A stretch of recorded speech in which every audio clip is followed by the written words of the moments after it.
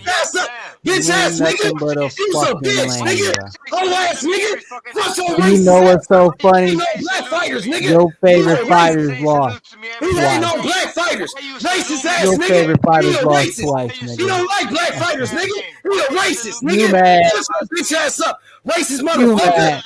Nigga, you's a bitch, nigga. Hey, one of them really lost 3 times. Cause one of them lost to Laura. Dick riding ass Right, nigga. big facts. Over here, Big dick riding facts. Lomachenko, nigga. Humongous facts. Laura really won. Motherfucking hero. Laura Goddamn really right. won, Shut your nigga. bitch ass up. Goddamn Laura right. really won, nigga. Nigga, Speak you's on that. a bitch, nigga. Speak on that. Nigga, Laura you's a really bitch, won, nigga. Pussy ass nigga. Shut your Speak bitch on ass that, up. Dora. Nigga, Speak you's a on that, bitch, Dora. nigga. Ain't no Laura black really fighters. won. Speak Pussy on that, ass nigga. Dora. Bitch ass Speak nigga. on that, Sucking Dora. on Canelo dick and shit. Nigga, Laura really dick won, riding Dora. motherfucking Speak Lomachenko. on that. Bitch ass nigga. Curtis Landy Ain't no won, black Dora. fighters. Speak on Pussy that. ass nigga. Easy. Devin Haney, the undisputed champion, but you act like he didn't do shit because he black. didn't do shit. Nigga, He didn't do shit. he's undisputed. He made history, bitch ass He nigga. did. He did, nigga. He The did, youngest nigga. undisputed He got all the champion belts. ever. He got all the belts at 23, nigga. Hey, Fuck they is The you don't talking do that youngest with about? the black undisputed He got fighters. all champion the They belts only at ever. do that with 23, black nigga. fighters, y'all. He We did know do that. something, nigga. Fuck is you talking about? He made history, nigga. Fuck is you talking about? Youngest If you don't, undisputed champion, nigga. Fuck is your dumb ass Nigga, shut talking your about? bitch ass up. Cambosis Nigga, wasn't you just was undisputed. talking about Indians, nigga. Cambosis You wasn't just undisputed. disrespected Indians, Tio wasn't nigga. undisputed. Bitch ass nigga. Lomachenko wasn't undisputed, Hoe nigga. ass nigga. Fuck is you talking about? You just was Lomachenko disrespecting couldn't do Indians. it, nigga. Racist ass nigga. Lomachenko And wasn't now you ain't no undisputed, black nigga. fighters. Fuck is You a you talking racist about, nigga. nigga? Bitch ass nigga. Fuck is Stop y'all crying talking about about, it, nigga? You little a bitch. clown, nigga. Nigga, you's a Fuck is you bitch, talking nigga. about? You a Haney pussy, made nigga. history, nigga. Bitch ass Youngest nigga. undisputed Shut your lightweight bitch since ass up. Pernell Whitaker, Pussy nigga. ass nigga. And he the first You's to a do it in the bitch, Ford nigga. Belt era, You a nigga. Fuck racist. is you You talking a about? racist, nigga. You a hating ass, 23 clown ass years old. motherfucker. That's what you You a is. You a racist, dumbass, nigga. retarded Racist ass motherfucker. nigga. You Shut fucking your stupid racist and ass up. delusional as Bitch shit. ass nigga. What the fuck You's is a he done? bitch, nigga. That nigga went and Pussy got ass nigga. undisputed, nigga. Something that Lomachenko bitch ass couldn't do.